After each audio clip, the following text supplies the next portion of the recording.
People will always burn out, and I'm no exception. Staring at handouts and taking exams is not exactly why I entered vet school. It was to be surrounded by animals. During the sem, I'm always looking for ways to distress, to escape in nature for a little while. Yet, with my tight budget and schedule, it's not always feasible. And then I remembered that I studied in one of the most biodiverse and environmentally robust colleges in the Philippines, UP Los Baños. So, one weekend, I called up some friends and cleared my calendar to embark on an epic journey of herping around Mount Makiling.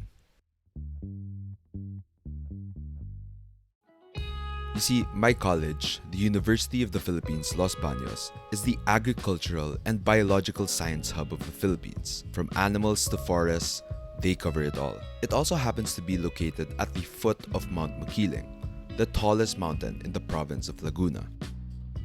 I always knew that Makiling hosted a plethora of different animals, but I never actually made time to go and see it for myself. Having no clue on what to look out for and where to spot the wildlife, I hit up my more reputable herp friends, Javi of Javi's Ark and the legendary Wilhelm Turtle Tan.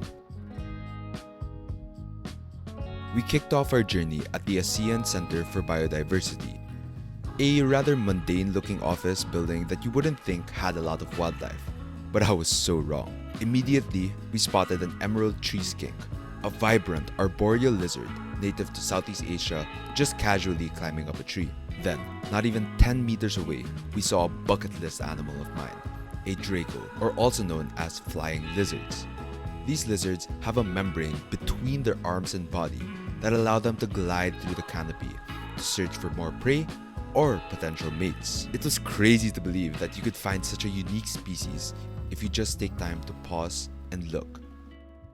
And if you have Will by your side. Alright, so we're here now in Forestry. Say what's up, Javi. What's up, man? We are being guided by our Yoda, si Wilhelm, the legendary Wilhelm Turtle. So we saw a bunch of cool stuff already, like not even 2 minutes in, we saw emerald tree skink and the Draco also. I don't know which species. What species did we see? What he said. Yeah. Now we're gonna look for more reptiles, but it's like almost noon, so our luck is not going to be as good, but so far starting quite strong. A short 10-minute walk brought us to the College of Forestry, the highest point in the campus. As you would expect, their college is covered in greenery and is a perfect spot to find some wildlife. We ventured into the lush jungle to head down to a nearby creek, and I was fully equipped. Adventure hat?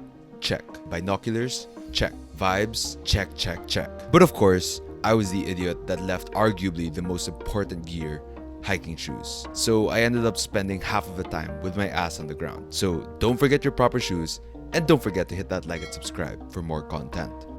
Once we made it down to the creek, I was at awe with the fact that UPLB had these kinds of secret pockets of natural beauty. We were met by a bunch of different mycofauna, like this baby common sun skink, a bunch of cool inverts to which I do not know the name of, sorry, not an entomologist, and this Parvocynthus skink, which is endemic to the Philippines. Searching for wildlife all day can build up quite an appetite, so we grabbed a classic UPLB lunch at Big Belly's and rested for an eventful evening.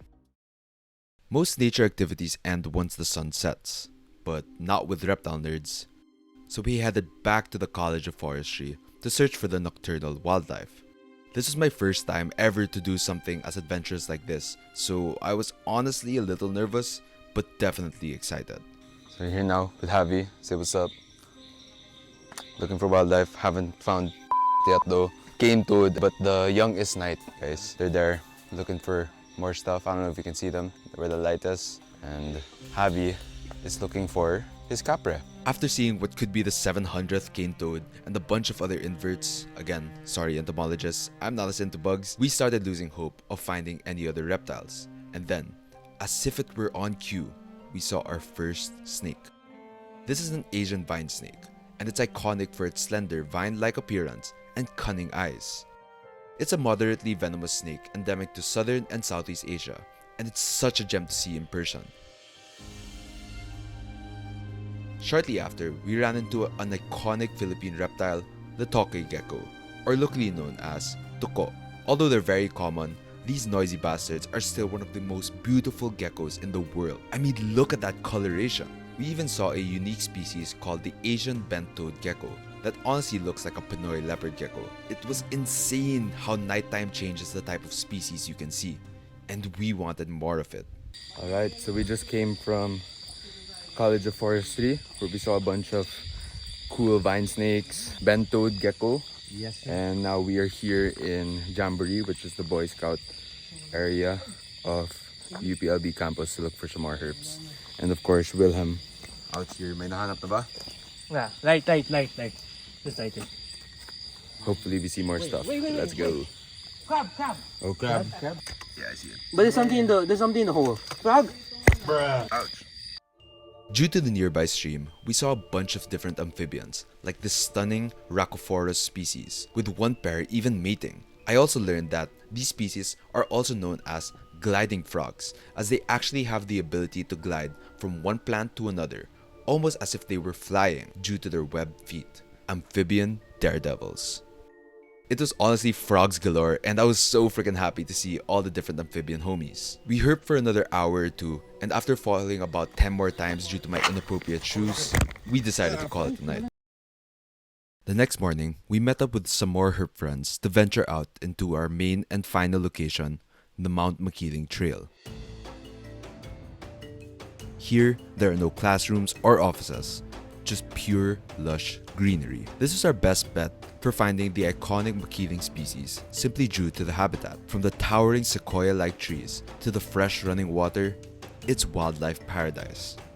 We paid a 30 peso environmental fee and started our journey. Walking through the rainforest gave me a better understanding of just how biodiverse this place truly is. Literally every square kilometer had thousands of different species, some that the naked eye could see and some that it couldn't. We were lucky enough to spot from afar the iconic Luzon hornbill, or locally known as the tariktik, and it's just one out of 11 hornbill species that we have here in the Philippines. As much as possible, biologists discourage the handling of wildlife, but as someone that will be handling and treating animals for a living, it's a vital skill for me to have. And of course, the first wild animal that I was able to handle had to be a venomous one. Roque handling a wild Asian vine snake. So Check that we out. advise it, kids. Please do this at home. Please do this. I am a non-trained professional. As long as you love the animal, it won't bite you, bro.